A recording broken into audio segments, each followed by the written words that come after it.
नमस्कार विद्यार्थी मित्रांनो, बी ए प्रथम वर्ष मराठी कथात्मक साहित्य अभ्यासपत्रिका तिसरी सेमिस्टर दुसरे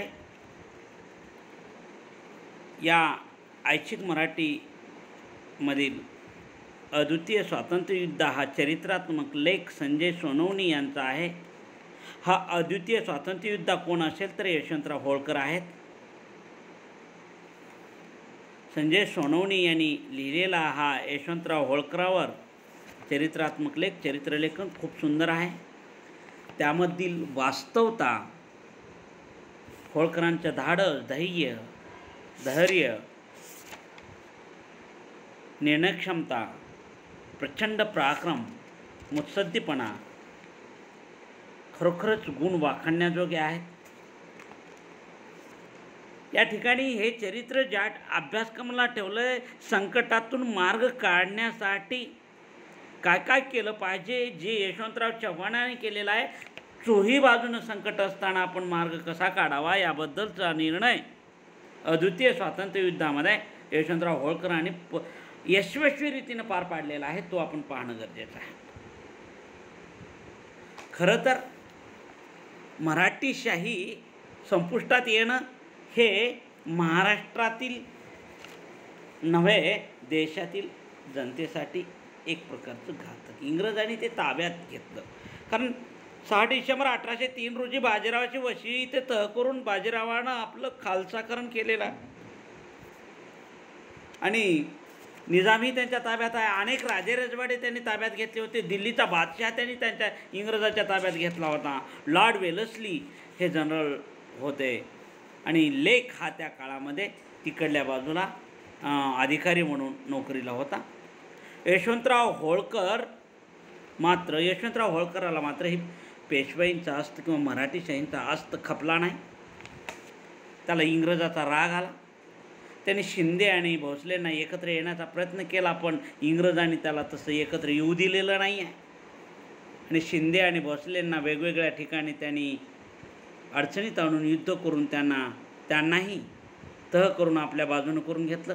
अनेक राजेरजवाडे त्यांनी आपल्या बाजूनं करून घेतले, पण यशवंतराव होळकरांना ते सहन झालं नाही. इंग्रजांना नेष्ट नाबूद करायचं, या देशातून हाकालून सोडायचं हे त्यांनी मान्य केलं होतं. अनेक ठिकाणी लढाया करण्याचा प्रयत्न केलेला आहे. इंग्रजांनी विचार केला की ह्या यशवंतराव होळकरांना जर आपण संपवलं नाही तर आपलं काही खरं नाही आहे. कारण होळकरांनी अनेक राजेरजवाड्यांना पत्र दिलं होतं की तुम्ही माझ्या बाजूने या, आपण लढू, इंग्रजाला या देशातून हाकालून लावू. ही पत्रसुद्धा इंग्रजांना मिळाली. शिंदे भोसलेंना एकत्र न येऊ देण्याचं कारस्थान इंग्रजाचं होतं. अमृतरावासारखी होळकराकडे ते पत्र पाठवून शिंदे भोसलेचा मान मरातब काय आहे त्यांना कळाला. त्यामुळं होळकरांनी शिंदे भोसलेंना बाजूला टाकलं आणि शिंदे भोसले बाजूला पडतात वसई आणि आडगावच्या तहाने यांना, शिंदे भोसल्यांना देवगाव 17 डिसेंबर 1803ला देवगाव येथे भोसले आणि 30 डिसेंबर 1803ला सरजे अंजनगाव येथे शिंद्यांनी तह केला आणि ते त्यांच्या ताब्यात गेले. पण इंग्रजांनी अजून यशवंतरावाशी युद्ध करण्याचं टाळलं होतं. वेलस्लीला माहीत होतं यशवंतराव होळकर यांच्याकडे इंग्रजी सैन्य आहेत, इंग्रजी अधिकारी कवायतीसाठी आहेत, त्यांच्याकडे भरपूर फेरफटका जमलेला आहे आणि होळकरांनाही माहीत होतं की इंग्रज कोणत्याही मार्गानं आपल्याला गाठवण्याचा प्रयत्न करतात. पण तरीसुद्धा एवढं मोठं युद्ध करून नुकसान सहन करणं लॉर्ड वेलस्लीला योग्य वाटत नव्हतं. म्हणून तह करण्याचा प्रयत्न केला, मैत्री करण्याची प्रयत्न केला, पण तो तह इंग्रजांनी केल्यानंतर ते मान्य केला नाही यशवंतराव होळकरांनी. उलट यशवंतराव होळकरांनी 2 अटी मागितल्या, त्या इंग्रजांनी मान्य केल्या नाहीत. त्यावेळेला त्यांनी सांगितलेलं होतं की माझा देश आणि माझी संपत्ती माझ्या घोड्याच्या कुगिरावर. इतका मोठा विश्वास घोड्यावर होता, इतका मोठा विश्वास पराक्रमावर होता, इतका मोठा विश्वास त्यांच्या सैन्यावर होता. इतकंच नाही की माझे सैन्य, माझे घोडे, माझी जिद्द, माझ्याकडं असणारे सैन्याकडं असणारी ती जिद्द, पराक्रमाची लालसा, यामुळं या माझा देश आणि माझी संपत्ती घोड्याच्या खुगिरावर आहे. ज्या दिशेला हे घोडे पळतील सैनिक म्हणजे ज्याही दिशेला माझ्या पराक्रमी सैनिकाचे घोडे वळतील त्या दिशेचा सर्व देश आम्ही जिंकून घेऊ. जर तुम्ही शहाणे आणि विचारी असाल तर आमच्या मागण्या मान्य करा. हे पत्र वाचल्यानंतर लेक घाबरून जातो. जनरल वेलस्लीला युद्धासाठी विनंती करतो आणि त्यानेही पत्र लिहिलेलं आहे. आपण काल ते पाहिलेलं आहे की होळकराला आत्ताच नष्ट केलं नाही तर काही खरं नाही. इंग्रज घाबरून गेलेले आहेत. त्यानुसार त्यांनी 16 एप्रिल 1804 रोजी वेलस्लीनं यशवंतरावविरुद्ध होळकराचं युद्ध घोषित करण्याचं ठरवलेलं आहे. होळकराला ही तयारीच होती, पण इंग्रजाच्या अगोदर होळकरांनीच युद्धाला सुरुवात केलेली आहे. एवढा मोठा पराक्रम कारण होळकराकडं सुद्धा गुप्तहेर खातं होतं. इंग्रज युद्ध करणाऱ्यांना आपण अगोदर हल्ला करू. एवढी ताकद, इतकं मुत्सद्दीपणा, इतकं पराक्रमाची लालच त्यांच्याकडे होती, इतकं धाडस होतं. कारण होळकर तयारीतच होते. बुंदेलखंडात कूचजवळ कर्नल फॉसेटचा 8,000 सैन्याचा तळ होता. आमिर खान तेव्हा त्याच परिसरात होता. युद्ध इंग्रजांनी घोषित केले असले तरी पहिला आघात यशवंतरावच करणार होते. फॉसेटच्या तळावर हल्ला करण्याचा निर्णय त्यांनी घेतला. आमिर खान व 5,000 पेडारी घेऊन त्यांनी फॉसेटच्या तळावर अचानक धाड घातली. त्याच्या जवळपास 2 बटालियनची कत्तल केली. फॉसेट घाबरून पळत सुटला. अनेक तोफा आणि युद्धसामग्री यशवंतराव होळकराच्या हातात आली. 22 मे 1804 रोजी ही लढाई झाली. फॉसेट घाबरून बेटवाला जाऊन पोहोचला. फक्त ही सलामी होती, यामुळे इंग्रज तर घाबरून गेलं. इंग्रजाचं बलाढ्य लष्कर पळत सुटलं. इंग्रजाचे सुरुवातीलाच नाक कापले गेले आणि भर पावसामध्ये 250 मैलाचा झंझावती पाठलाग माणसांच्या सैन्यात पुरता खात्मा करून टाकला. शिंदे भोसलेचा पराभव हा मुख्यतः घरबेद्यामुळे झालेला होता. कारण घरातल्या लोकांनी लावालावे करून शिंदे भोसलेचा पराभव केला होता. हे होऊ नये याकडं लक्ष यशवंतराव होळकरांनी केलेलं आहे. त्यांचं हेर खातं, यशवंतराव होळकरांचंही हेर खातं खूप तज्ज्ञ होतं, दक्ष होतं. कारण होळकराच्या दरबारामध्ये अनेक इंग्रजी सैनिक होते.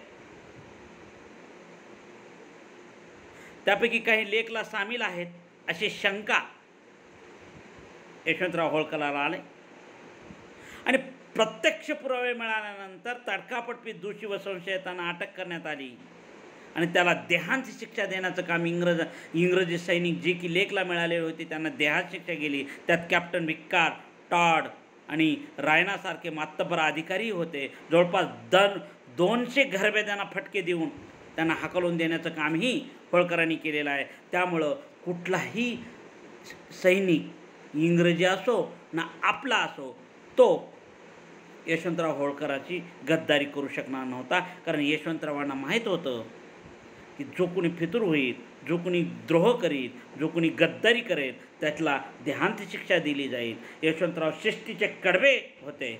स्वतःची हेर यंत्रणा त्यांनी दक्ष ठेवली होती. जनरल लेकला याचा मोठा हादरा बसला. आपले जनरल लेकचे जे काही चेले होते त्यांना देहांताची शिक्षा भेटली. त्यामुळं जनरल लेकला यशवंतराव होळकराच्या सैन्याकडं काय चाललं आहे, त्यांची हालचाल काय, ती माहिती काहीच मिळत नव्हती. या युद्धाचं गांभीर्य आणि महत्त्व पुरेपूर इंग्रजांनी घेतलं होतं. कारण फास्टच्या पराभवामुळे तर गांभीर्यात अधिकच भर पडली होती. इंग्रजाचे भारतातील भवितव्य ठरणारे ते युद्ध होते. देशभरातून त्यांच्या सेना एकत्र होण्यासाठी होळकरी राज्याकडे वाटचाल करू लागल्या. कारण आता इंग्रज घाबरून गेलं फास्टच्या पराभवामुळं. त्यामुळं जनरल जेरार्ड लेक उत्तरेकडून निघाला. उत्तरेकडून यशवंतराव होळकराकडे आक्रमण करण्यासाठी निघाला. वेलस्ली दक्षिणेकडून निघाला. कर्नल मले गुजरातकडून निघाला आणि कर्नल मानसन जयपूरकडून निघाला. चारही दिशेनं इंग्रजांनी यशवंतराव होळकरांना गाठण्याचं ठरवलं. यशवंतराव पूर्ण एकाकी पाडायचे, स्वबळावर त्यांना हरवायचं असं इंग्रजांनी ठरवलं होतं. पण ते स्वतः एकाकी होते. स्वबळावर या परकीय साम्राज्यवाद्याची झुंज द्यायला ते एकटे सज्ज होते. आपल्या पराक्रमाची, यशाची, कीर्तीची बीजे रोवण्यासाठी त्यांनी स्वतः एकट्यानंच इंग्रजाविरुद्ध लढण्यासाठी ठरवलं होतं. ते तयारीत होते. गरुड जसा भक्ष्यावर झडप घालायला घात लावून बसलेला असतो तसे तेही इंग्रजावर आघात करण्यासाठी सज्ज होते. मान्सनची बलाढ्य फौज, कारण कर्नल मान्सन जयपूरकडून निघालेला होता आणि मान्सनची बलाढ्य फौज जयपूरकडून निघाली. येताना त्याने होळकरांचे टोक, रामपुरा भाग जिंकून घेतले. अनेक भाग जिंकत यशवंतरावाकडे तो येत होता.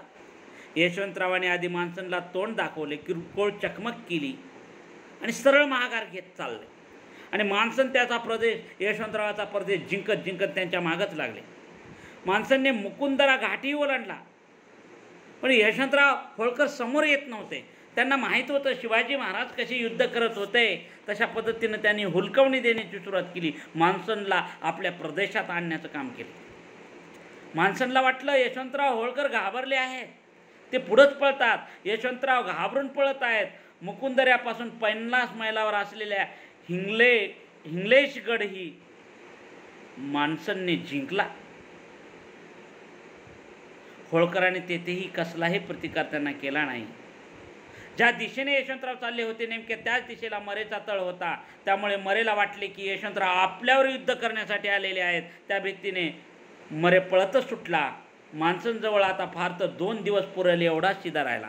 कारण यशवंतराव होळकर पुढं आणि मान्सन मागं चालू आहे सगळा लढा. आणि हा सगळा प्रदेश आता यशवंतराव होळकराचा होता. ते जिंकत मान्सन निघालेला आहे. पण आता मान्सनजवळ 2 दिवस पुरेल इतका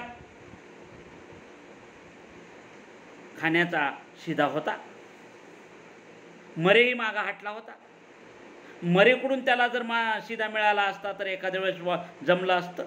पण आता युद्धाशिवाय व मागे हटण्याशिवाय मान्सनजवळ पर्याय राहिला नाही. एवढी परिस्थिती अक्कल चातुर्यानं, हुशारीनं, बुद्धी चातुर्यानं यशवंतराव होळकरांनी केली होती मान्सनची. यशवंतराव येवाना चंबळेजवळ येऊन पोहोचले. मान्सनने कॅप्टन ल्युकान या अधिकाऱ्याजवळ जड सामान देऊन परत वेगाने मुकुंदरा खिंडीकडे माघारी वळायचं ठरवलं. खरे तर त्याला दुसरी दिशाही उरली नाही. कॅप्टन ल्युकानला त्याने पाठवलं.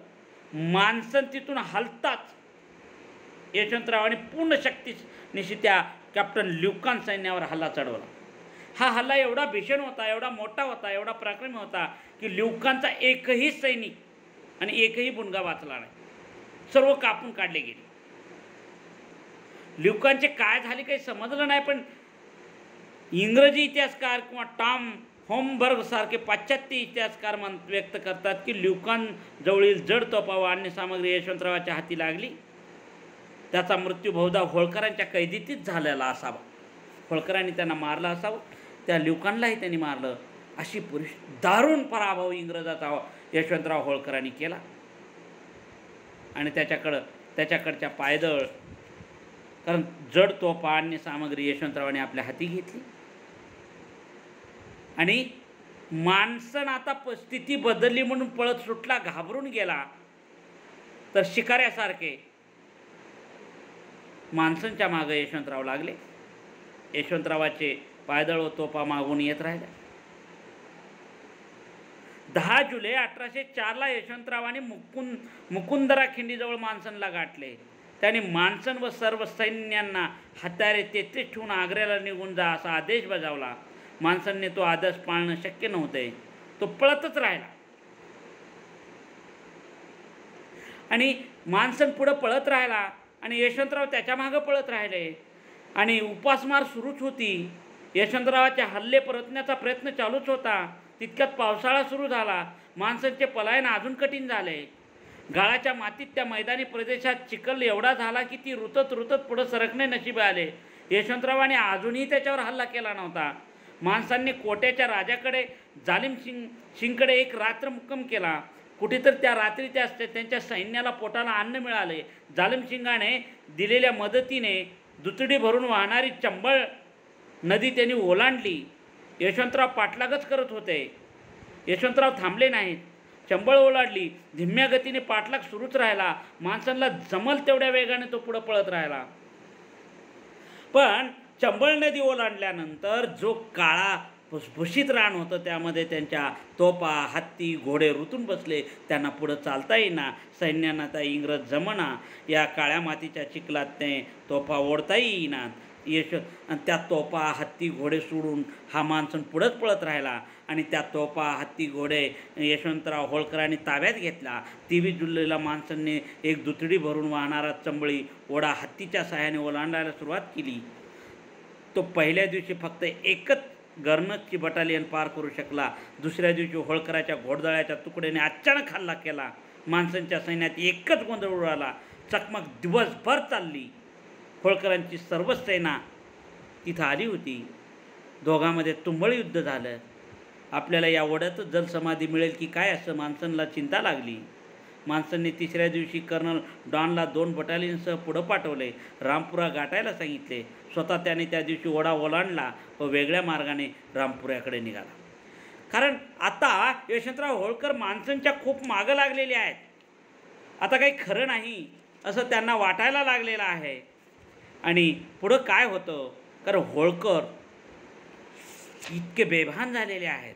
त्याचं सैन्य बेभान झालेलं आहे. आता माणसांचा पर्दाफाश करायचं एकच ध्येय त्यांच्या डोळ्यासमोर आहे.